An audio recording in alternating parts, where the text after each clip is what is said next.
Good morning, Your Excellencies, ladies and gentlemen. It's a pleasure to have you here, and I'd like to welcome you all this morning to our Public-Private Connect webinar on the business incentives during COVID-19. Our Public-Private Connect have been running for many years now, and we are here looking to connect more with businesses to bring up their knowledge and our knowledge together into sharing that knowledge, onto sharing regulatory updates, as well as vital changes in the investment environment in the Emirates of Dubai and UAE as well. The new reality has accelerated our move to embrace new technologies, and today we are delivering this webinar for participants registered from over 180 nationalities and countries. We are reaching you to make this more, and adhere to the needs of business community in Dubai. Dubai has always been a partner with its business community, enabling its growth and expansion. As the business growth is what drove Dubai growth to become a global hub. Today, we're eager to present to you the initiatives and incentives offered by the federal and local government, as well as the incentives coming from the great efforts being done in the free zone to support businesses and to make sure we all get through this phase united and stronger. I'd like to thank all the excellencies joining us today, representing the Ministry of Economy, the Dubai Economy, DMCC, DAFZA, and JAFZA, for being with us and taking this responsibility to be part of an active members of Dubai thread to support investment into the Emirates. We in Dubai FDI remain eager to support you and advise you on your investment journey, and to hear from you about how we can continuously improve our investment environment. I would like to turn now back to our moderator, Hani Bishara from the Ernst & Young. And thank you very much. Have a wonderful day. Thank you very much, Mr. Fahad. Really appreciate the introduction, and we really value as EY being part of this initiative and moderating this panel. Very excited with the panelists and speakers that we have on board, and really keen to have a really insightful discussion as we tap into the various wonderful minds that are included in this event. As you said, I mean, I think when we look at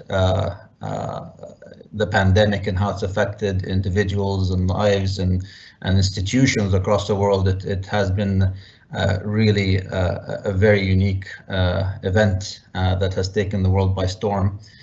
We wanted to present a few slides just to start the discussion, really in terms of how we're going to present today, a little bit on the global response and how that's worked out and is working out. Clearly, we're going to hear from a federal point of view with His Excellency, and then to have further various discussions with the DED and the free zones. So if we can go to the slide deck, Dina. And really, as we mentioned, just a few key points to deliver. I mean, without a question, everyone was not prepared for this this disruptive force that took place over 3 months ago. Board members across all companies and organizations have really felt the pinch and really had to get creative and create a serious level of urgency to deal with the pandemic and the response. It's disrupted so many different markets. In the mobility of individuals, mobility of capital was impacted, and obviously mobility of goods. So really a disruption of flow of so many levels. That being said, I mean, when we've seen the impacts on supply chain, liquidity, and financial markets, when we look at just 3 months ago, the rapid response by governments worldwide has really helped contain as best as possible, presumably in many different cases, not just the spread, but also the economic impact. The swift responses by governments' stimulus programs have already shown and allowed for businesses to start going to work, obviously under extreme caution. And as we're seeing that clearly in the UAE as well, where we're very fortunate to be. But even the capital markets, you know, to everyone's surprise, I think, you know, at least when we looked at the gains that were erased back in March, you know, a lot of those are actually coming back, and almost 60 to 70% of those losses have been clawed back, and the markets seem to have a positive sentiment, and that's in large part because of the government response worldwide. And when we look at it in the next slide, if you will, what's that shaped up to be is, you know, a lot of businesses and governments and even individuals are saying, well, where are we? And we look at the paradigm, if you will, in 3 stages: the now, next, and beyond. What's really unique about this event that we're going through is that it's become very clear that it's touching us on a more personal level than anything else. And as consumers, as individuals, as societies, there's clear elements of coming together and communicating and collaborating, if you will, in a very different way. All obviously with a very significant financial impact in the short term that is being managed, I think, with all the resources being put forward. But when we look at the now, this is really the last couple of months, and really a lot of businesses and even states are still in the now, where they're really fighting for you know, moving forward and paving a way to the next and beyond. But what we're seeing with a lot of our clients globally is, you know, many have successfully moved from the now and now looking at how do they adapt their operations to be more agile and flexible. How do they make sure their businesses are more resilient, assess their strategy in a way to be more marketable, and actually start thinking about where will we emerge in the beyond, and how do we reframe our businesses in those circumstances, and are there opportunities to be taken? And what's great to see is obviously government thinking is really supporting that recovery and that journey, and we see that really across the globe in various effects. And the heart of that is obviously the consumer sentiment and the consumer, if you will, looking at the future. And what we've done in the next slide is just give you a quick snapshot of a survey we run. Again, this is global. But what you see is when we can say normality will return, how do consumers think they're going to return in different functions of their life? And you know, for the most part, on the left, you see that you know, shopping and work seems to be the ones that will come back within days and weeks of when the pandemic is over. Not scientifically defining when the pandemic is over, I'm sure, is somewhat subjective, but it presumably means when you know, the spread and contagion is under control, not necessarily the cure is in hand.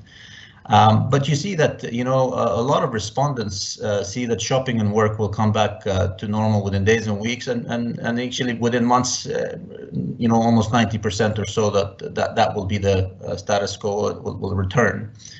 And where we see a little bit of deferral on that and delays, and not to anyone's surprise, is you know, functions and activities relating to travel, and you know, to some extent financial stability, because clearly in different parts of the world there's been significant job losses, and there's always a longer period to bring that back to norm. But I think it just gives a sense that, you know, there is a clear vision and view that things will eventually come back to norm, and it's a matter of time, and people have a, you know, more and more positive sentiment as to when that will be, and start seeing that in the horizon. And what that means for businesses when they start looking in planning for the beyond, the longer term, how to have long-term value. We've seen again a lot of reframing how to become more digital, how to become more connected in different ways. But it's the theme again is in terms of megatrends, very societal from an impact point of view. You see a lot of emphasis on cleanliness, connectivity. We call them the 5 C's, just building a community, being more creative and conscientious, very soft elements that will underpin companies and even states as they go forward, and as they see that, you know, within the company's behavior, the interactions with key stakeholders, be it customers, shareholders, suppliers, and so on and so forth, becomes very critical going forward. Clearly, the capital structure and the financial world will have to follow, but these themes have become really the driving forces to define long-term value and what's going to happen beyond. So just opening remarks around that we wanted to share from a global point of view and what we've seen, and what we're excited to see that a lot of businesses are, you know, paying close attention to, and really good way hopefully to start the session, and really it's a privilege to introduce His Excellency Mr. Jamal Al-Qait, who's the Assistant Under Secretary of Foreign Trade Affairs for the Ministry of Economy, and joined the Ministry of Economy in 2003, and in 2006 was appointed Director of Trade Agreements for World Trade Organization Department, and 2009 was appointed Executive Director of Foreign Trade Affairs in the Ministry of Trade. Again, very excited to have you with us, Your Excellency, Mr. Jamal, and really keen to hear your views, and first and foremost, a big welcome to you. Thank you very much. Thank you. Thank you. So, Your Excellency, I think we want to try and cover, obviously, from a federal point of view, you're most connected to what's happening around the globe, and as you've heard me share, I mean, it is a global pandemic, and clearly the UAE as a global city and a gateway between all sorts of markets has an important role to play, and is very influential in tackling COVID. I'm curious to hear from you. I mean, from your point of view, a UAE point of view, COVID-19, you know, what's from the lens of globalization? How do you see UAE's view as this pandemic is in the current state? First of all, I would like to extend my sincere gratitude to Dubai FDI for organizing this event, and I'm honored and privileged to take part of this discussion. And thank you for the introduction, Hani. It's for the slides that you presented just a few minutes ago. As you all know, the upsetting reality of COVID-19 pandemic has brought strange concepts and notions to our world. Everything had been changed, our routines had been disrupted, and until now we cannot put back the genie back in the bottle. It is a humanitarian and socio-economic crisis. We are sure it will change the face of the global economy and also our relationship to it. While we are not sure how, but we are certain that it will.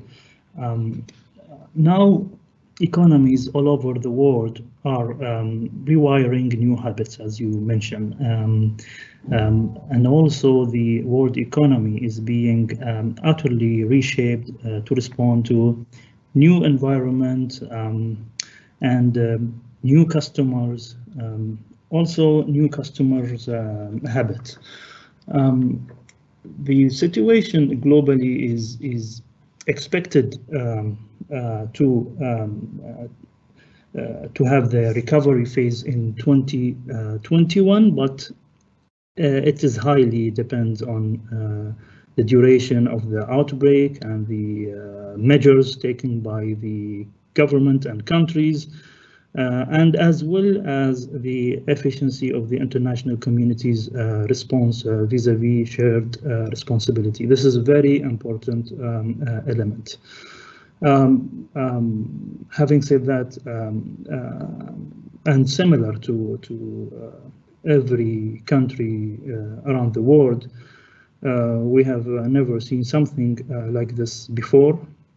the existential challenges the UAE is facing today are not unique to it. It is hitting everywhere. All countries are facing this, and hopefully will be able to come over it earlier. Now, while striking an equipoise in this intricate landscape is a challenge to all, thanks to its diversified economic architecture in the UAE, we were able to stand and to face this challenge and to face it. And I will also emphasize on the globalization and how we are living in a globalized world, that anything could happen in certain country or city would have its effect in all the countries. And the best example of this is to see how the virus spread out from a city in Wuhan in China. And now it is almost in more than 215 countries around the world, and the number of infected people are increasing. And this is what's called the butterfly effect.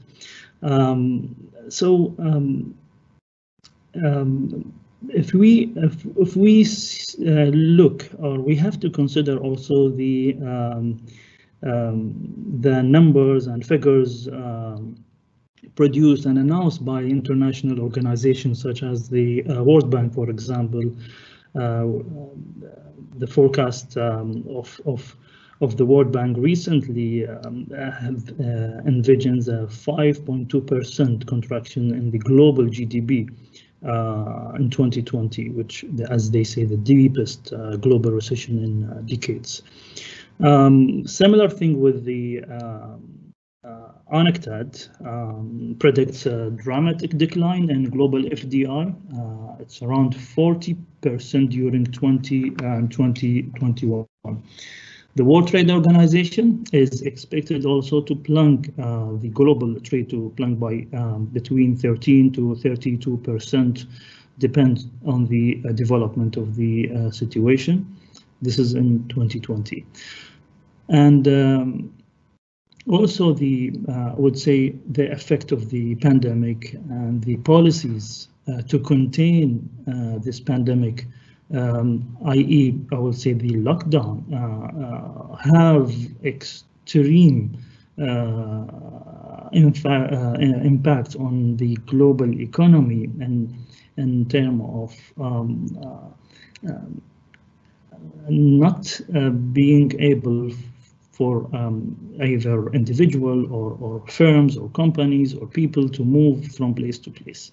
So this is something had its effect, as you mentioned also in the first slide, on the supply chain and resulted in some disruption of the movement and the flow of goods, and it will also have its result on also the business and investment.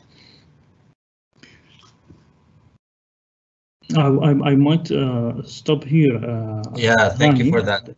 I really appreciate that, Your Excellency. And I think you mentioned, I mean, there's always so much focus on the economic stimulus packages, also a lot of focus on controlling the pandemic, but sometimes, you know, it's missed sometimes the crisis is hitting, obviously, from a humanitarian and socioeconomic point of view. Mm-hmm. I'm sure that's something that's near and dear to your heart, but just keen to hear from what you're seeing in terms of UAE's role. What goals and role do you think UAE is trying to aspire to be doing in this current pandemic? Yes. Where leadership is coherent, COVID-19 did not hit to change imperatives and priorities, but rather more to reinforce them. And this is the case of the UAE. Just over a couple of days ago, earlier this week, the remote UAE cabinet meeting emphasized and showcased how futuristic the UAE government has proven to be, and thanks to its talent, to its developed system and infrastructure. If you allow me to commence by laying the ground for this engaging discussion by maybe highlight key economic facts and figures about the UAE. This will help us also to show how we are in an advantage to move faster towards the recovery phase. As of year 2019, the volume of the UAE non-oil foreign trade amounted by 1.62 trillion dirham. Yesterday, I'm sure everywhere was also looking at the UNCTAD, the World Investment Report, launched yesterday, with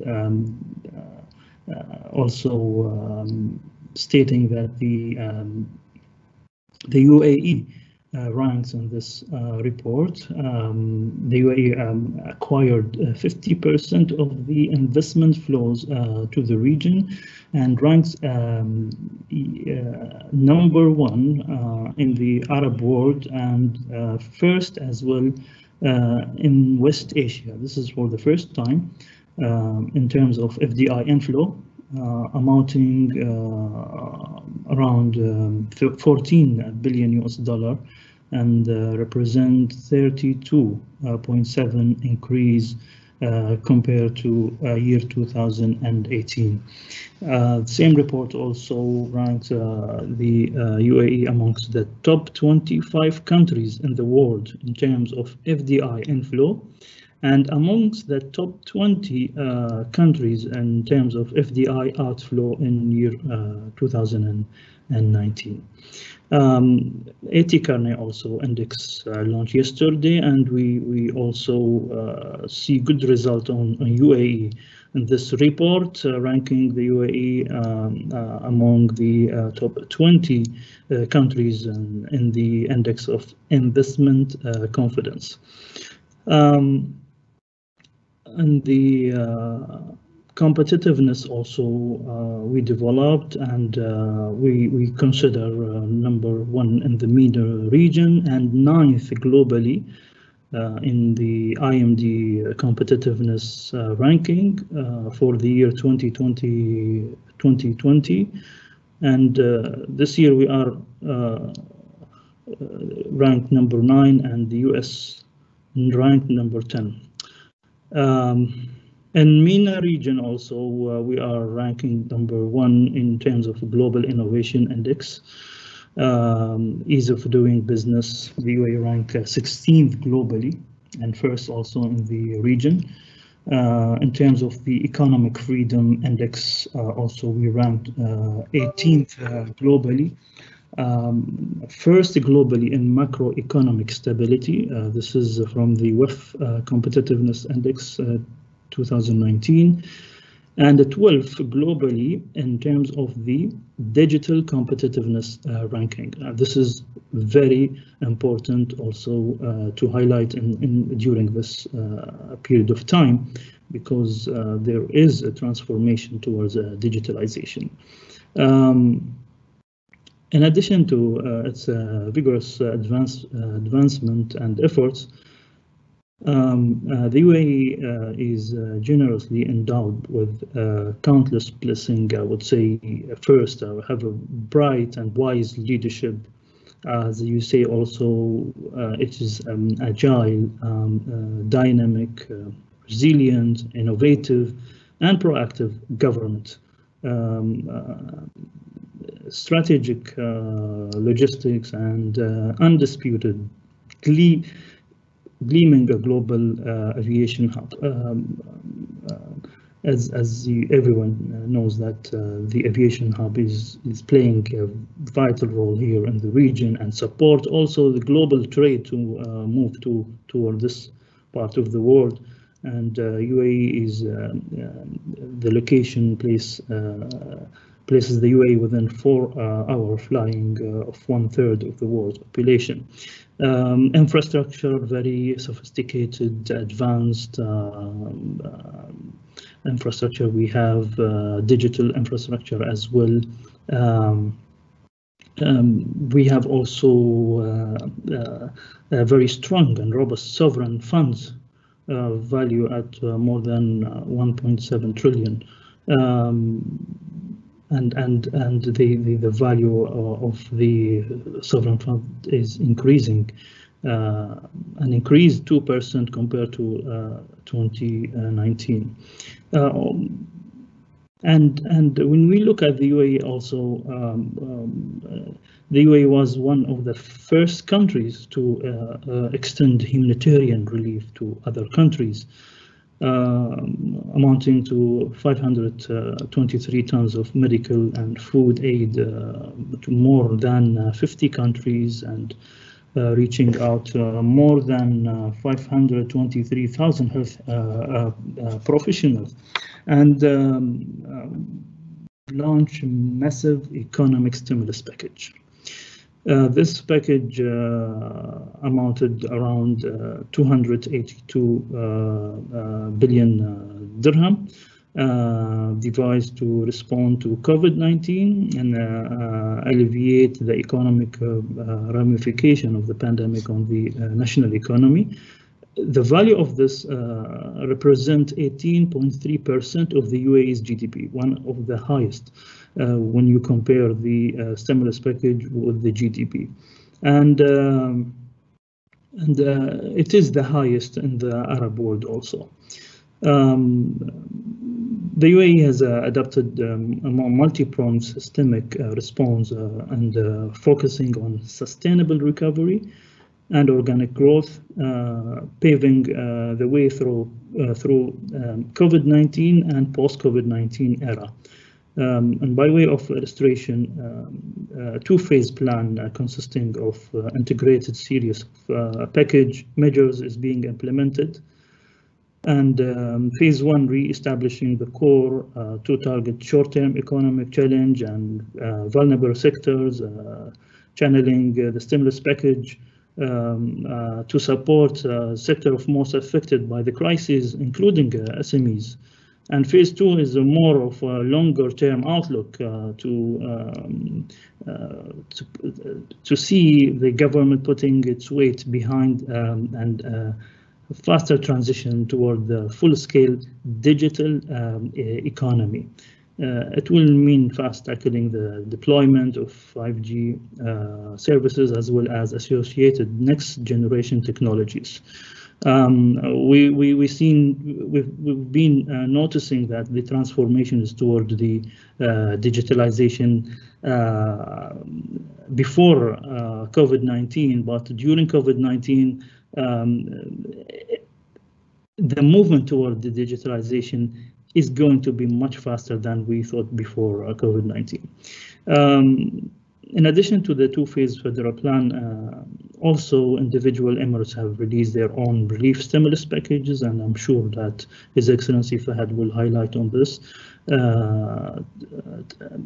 And those stimulus packages also to find their way to beneficiaries through effective schemes, each based on its assessment and socio-economic impact. And also yesterday, we also read in the news the announcement by Ministry of Finance, also the value of the most recent relief package by UAE government has reached 5.5 billion dirham, ranging from exemption that the companies and investors will benefit from to the cancellation of the renewal of registration fees and many others. In terms of also the government has established and formed several committees working around the clock to meet the challenges imposed by this pandemic, and also taking responsibility for maintaining the security, safety, health of the society with its all components. It is also worth noting that the SMEs is also suffering during this pandemic, and that's why also we are focusing on having easy access for the SMEs towards the either finance or the challenge they are facing. So it is also since those SMEs constitute a big number of the UAE economy and businesses, so it is important to emphasize and to see how can we support as a government those SMEs. The Ministry of Economy also collaborates with the private sector via a platform called the CSR, and we are using this now more effectively during the crisis through the partnership between the ministry and the private sector, and in terms of ensure the availability of the essential goods, and also in terms of the offering those goods during this crisis with, I would say, reasonable price, since there is a disruption on the supply chain. We have also launched an online platform to stimulate business environment and address COVID-19 adverse effect. To support the business continuity in the wake of the pandemic, and also there is good recognition on the efforts of dealing with this in many international reports, such as the UNCTAD recent World Investment World FDI reports. There are also a lot of reduction in fees of more than 94 services in the ministry, just to support also the business community. The announcement of the issuance of the positive list and the FDI law also should be pointed out here, in which up to 100% ownership by foreign investor is permitted in a number of sectors. The law is vital to stimulate the economy, and we believe that it will even expedite the recovery phase by not only opening the sector to the some sectors to the foreign equity participation, but also to facilitate investment. This is a very important element that a lot of countries who already have FDI law and regulation and open up, but with minor efforts on facilitating investment. Thank you so much, Your Excellency. I mean, that is certainly a very well put discussion on the positioning of UAE based on all the previous investments in the infrastructure that's really helped the UAE become very resilient in the wake of this pandemic, and clearly the response has been quite robust in the immediate term, and looking at things into the future is really very intrigued by that, and particularly I know everyone's looking at the FDI law reform, which is something of great interest to continue the great FDI inflows that UAE has managed to attract. I thank you so much for your input, and I don't know if you have any final remarks. We're just going to move on to Mr. Mohammed Shail, but again, thank you so much, Your Excellency. Thank you, Hani. Thank you. So I'm pleased to now actually move to introduce Mr. Mohammed Shail, who is currently the CEO of the Corporate Strategic Affairs sector for DED. Really pleased to have the ability to discuss really the next stage of discussions really on for the panel today, Mr. Mohammed. And we've heard His Excellency tell us a lot about the different areas of investments and stimulus packages and how the response has been quite robust. I'm curious, I mean, from your point of view, sitting at the DED and having obviously a very big lens on what's happening on the ground with different businesses in your community. What do you think businesses can do to reduce the impact that the pandemic has had and maximize the support offered by the government entities that His Excellency just took us through? I'd love to hear from you, Mr. Mohammed. Well, thank you very much, Hani. Thank you very much for allowing me to express DED's opinion on the last 3 months of the pandemic. I would first like to thank His Excellency for his opening remark. Thank Mr. Fahad Girgawi also for his words into this session. And I really value the time, the audience that they put to listen to us. And I hope that they will get a good insights out of this. Now, before I start answering your question, I just want to express some weird thing happened to us in the last 3 months. Now, the entire world brain has been rewired towards putting us in a cave. And we are not cave people. We are people of freedom. We are people of going outside. And everybody is really thinking of, I need to protect myself. I need to do something in that area. But at the same time, they wanted to live.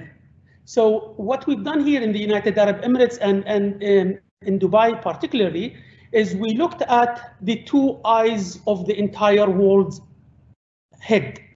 One eye is the health and the other eye is the economy. We cannot gravitate ourselves towards one against the other, but sometimes we need to strike that balance, and that balance is not necessarily always 50% in different domains. Sometimes 80%, 20% is a balance, sometimes 60%, 40% is a balance. It depends on the situation. Through our engagement with the business groups here in Dubai, we've almost done more than 38 different meetings with different business groups. We've got, for example, the 52 shopping malls group. We've got more than 60 big retailers and other 30 smaller retailers representation.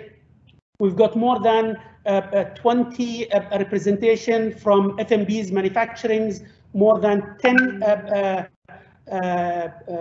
food aggregators like Zomato's, like others, 5 banks, 10 business groups, Texmax, car dealers, so on and so forth. Everybody, ironically, this time, during this pandemic, everybody wants to work together and wants to live together through this problem. Now, many of them express their challenges that they're facing. Many of them are really into coming up with creative solutions, but through our engagement with them, we've done also a slide of a small survey. It's a small, like 1,570 respondents. Most of them, or 82% of them, were C-suite respondent. We thought the entire world is gloomy and gloomy. But basically what we've seen so many lights into the answer of those C-suite respondents. Like, for example, many of them, we thought that people will be redundant or layoffs will be really going skyrocketing. But through the study and through the engagement with them, we found out that more than 44% if those businesses would love to retain their employees and keep them, the reason for that is because they understand that this pandemic is a temporary issue, and they cannot afford letting those employees to go away from them, because once they come back, it will be very difficult for them to bring them back again. This is one example. Another example, what we've seen, Hani, from our interaction with businesses, especially, for example, in real estate. We thought real estate worldwide is really getting hit, and it is getting hit, but ironically, 55% of real estate leaders said we would love to keep our employees because we've spent a lot on training them and making them into that stage that it will be very difficult for us to let them go.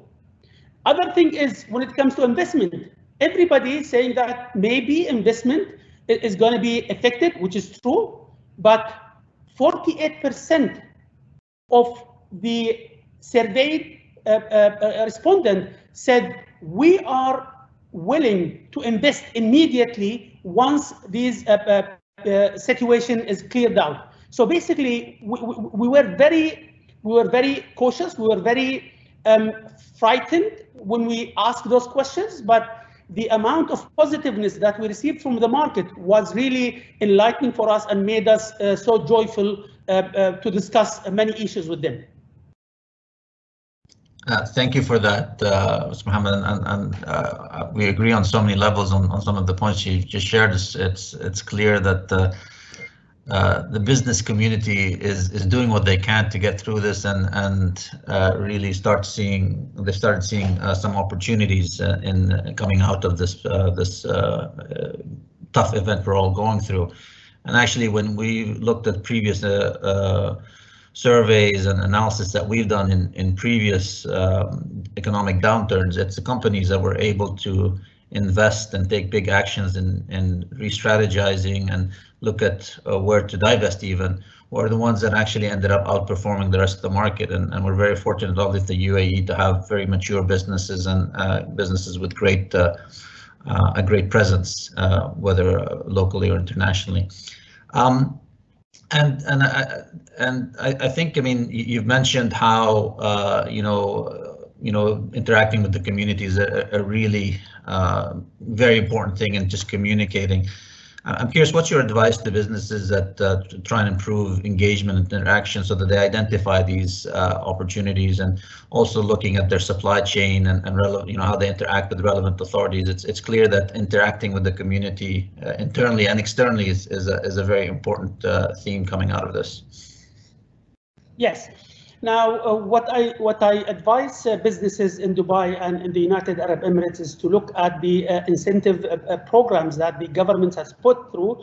Like, for example, here in Dubai, now many businesses can renew their license without having a Ijari contract, and that was one of the hurdles for many of the businesses. Like, for example, removing market fees is really as if the government is putting the cashes into the economy, and we are telling the businesses, keep the cash for your business and don't think of the government fees right now. It is our priority as government to keep you, sustain your business, to keep you alive, and to promise us that you will not lay off your employees, because we value everybody in our economy. Everybody has part of the contribution in here. Recently also, DED has announced of creating a new type of license, which is called e-trader, and e-trader is basically a virtual business license. We are testing it now for the nationals, and hopefully slowly it might be rolled out for every resident here in Dubai.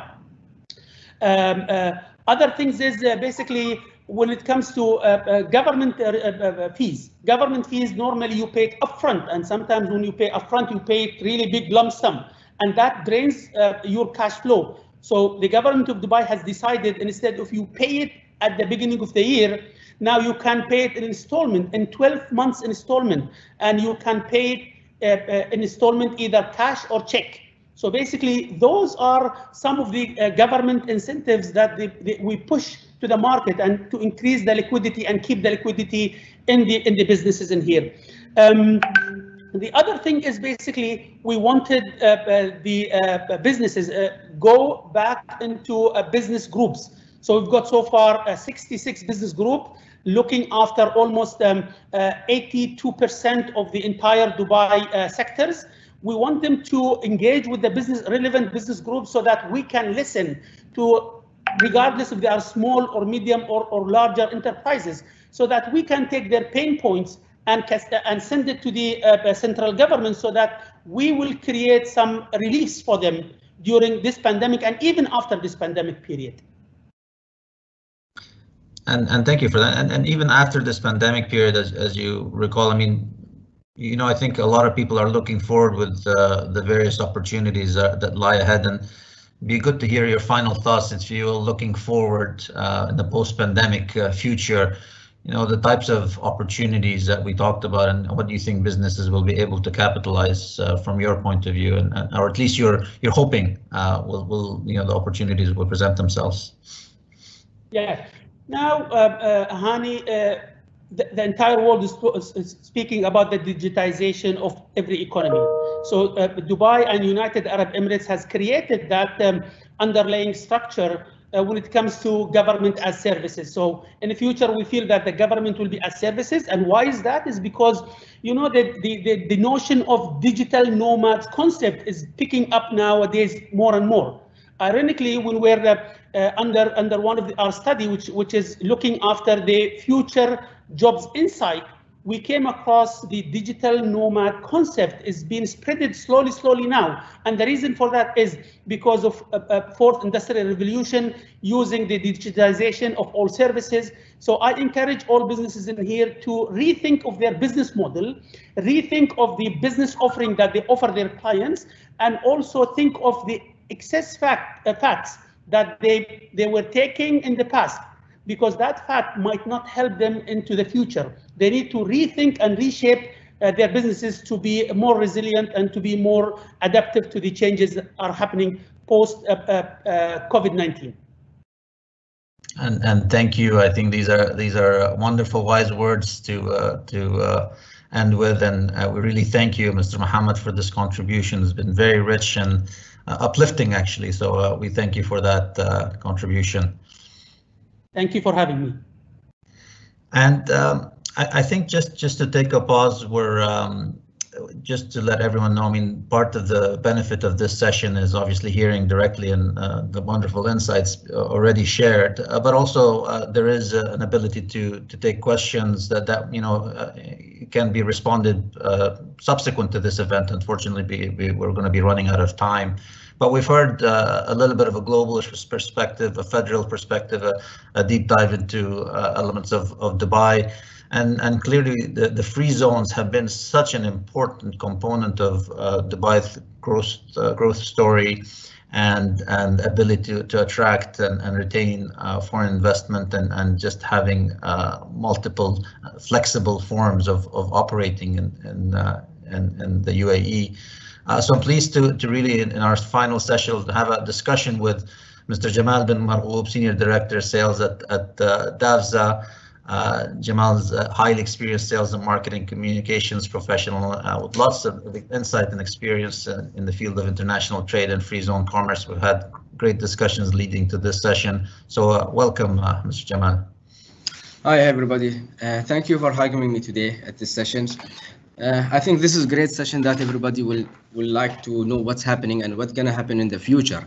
As part of DAVZA has been active since day one of this pandemic, looking at the tenants. DAVZA always been in the relationship with the tenant as not a landlord or tenant relationship. We have defined this in our mission by saying we will add value to your economy, and all the tenants is a teamwork. We have a slogan that says together we grow. The more we add value to our tenant by giving them incentives, by encouraging to expand in their businesses, that's what we're looking for here in DAVZA. A lot of things happened during the pandemic. A lot of people panicked about things what gonna be, am I be able to pay my rent and all those kind of questions. But DAVZA stepped up way before that. Last year, His Highness was encouraging to boost the economy. Like we said, DAVZA always there for our tenants. We always come up with incentives whenever there is something. as you know, the world economy is basically with different industries. Some industries growing at one stage, some industries is coming down. So the host of having 1,600 companies from different industries that help us to see what's happening around the world in terms of economy.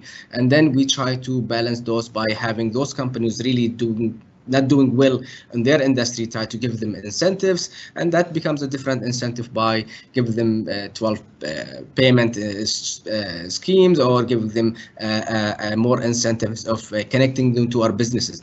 A lot of things, sometimes it's not about the money, I would say, it's more about giving them businesses. Our relationship with our Dubai government, such as Dubai Chamber and EDC, Dubai Export Development Corporations, help them to grow from Dubai to overseas. So we help the company by introducing them to Dubai government bodies and let them see how they can grow from Dubai to others. So a lot of incentives happen them. So we don't focus on those money things. But in this pandemics, we looked at two things. We looked at company who wants to grow, and we looked at the tenants who want to sustain their business. Company who wants to come up and set up their business, which we have noticed that not a lot of businesses have stopped. No, we have a great companies who came and set up their business during this time. And that was a support of having them easy plan for payment. Like Mr. Mohammed Shahal said, don't pay now, pay later. What size of office you want. We can add more working permit to your business. So there are a lot of incentives that we have given to those companies. Now, like I said, the tenants, we want to sustain them. We want them to add value to Dubai economy, to UAE economy by looking at their pains, and we diagnose those problems and we get them. Because, like I said, different industry require different a painkiller, I would say, or a treatment. So different incentive have been given to everybody, whether it's a new company wants to join Dubai Proviso or a tenant wants to sustain their business and stay in Dubai, because they have built the relationship, they have built the connection in the businesses, they have grown, their family been here, their employee has spent a lot of years been in Dubai. So we wanted to keep those people to go and continue their journey in Dubai, I would say, and UAE. Thank you so much, Jamal, for that. It's, I mean, like you said, it's the human touch and actually listening to your community and trying to support them in different ways. I'm sure is really going to be felt in the most productive way to really come together, if you will, as an overall community. So really thrilled to see that your experience so far has been more you know, from a societal impact point of view, and really helping your members. And I guess that nowadays, you know, we're all slowly getting back to work and seeing a lot of offices come in and individuals come in. I'm sure there's a lot of businesses in your community that, as they come in, they're being more cautious, and I'm curious, just to make sure that their safety and their well-being is maintained. Is there something specific that you've seen Free Zones or specifically DAFZA do as companies and employees come back to work?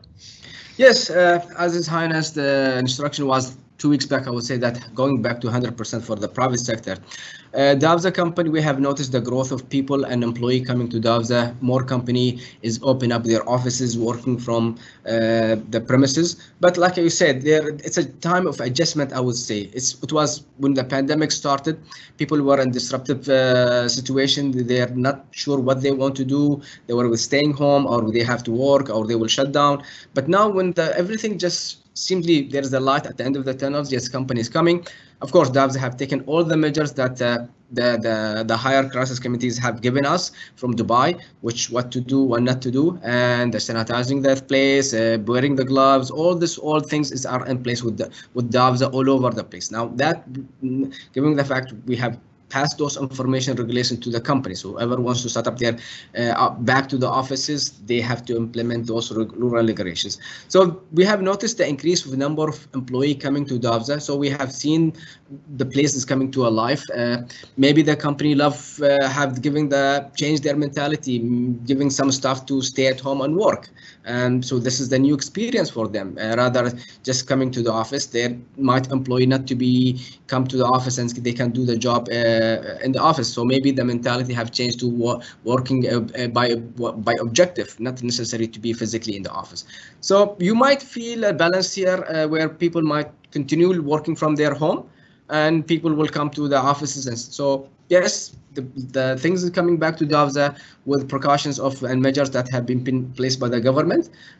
People still coming and doing business in Davza. I have seen a lot of visitors coming, visiting companies, doing business slowly. And like I said, company might stay in splitting the business, working from home and offices there. So the community is coming back, everything's coming back, I'll say, in Davza, and things is as, like I said, it's coming to normal, but maybe people have loved the idea of staying home and doing work. Yes, I think the human race has proven yet again it can be very adaptive and get used to changes to our day-to-day lives. And I thank you for that insight, Jamal. We're actually just on the hour now, so we've pretty much concluded the sessions for today. I'd like to thank each of the speakers that have attended and provided such a unique and rich insight into the pandemics, the response, what's happening next and beyond. We've heard very clearly that from before the pandemic, the previous investments that and Dubai's and UAE's strategy to really encourage FDI investment and create the significant infrastructure has helped it become more resilient. We've heard that the response has been quite robust in terms of from a financial point of view, but also humanitarian, socioeconomic point of view. And we've learned much more about looking ahead, what types of programs, particularly from DED, that we can look for, and the various survey results that really point towards some optimism in the future from the business community. And obviously, lastly, the human touch that's being touched on with the free zones and the interaction that seems very healthy, and we know this type of interaction really helps build and rebuild very resilient and sustainable business communities. So on that note, please, Mr. Fahd, if you could, see us through. Thank you so much.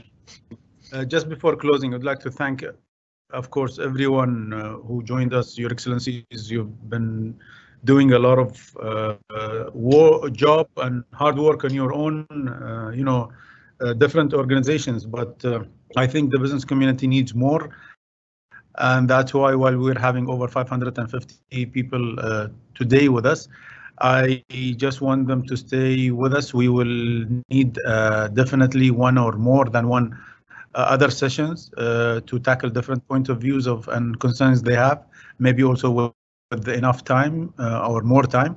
So we will reconnect with all of you, inshallah, just to make sure that this platform is for everyone to really gain from and to have a better dialogue with all of you. And thanking them and everyone hearing us today for their valuable time. And we will reconnect again with Public-Private Connect, or this PPC program from Dubai FDI. And thank you again for this session. Thank you. Thank you very much. Thank you. Thank you, everybody.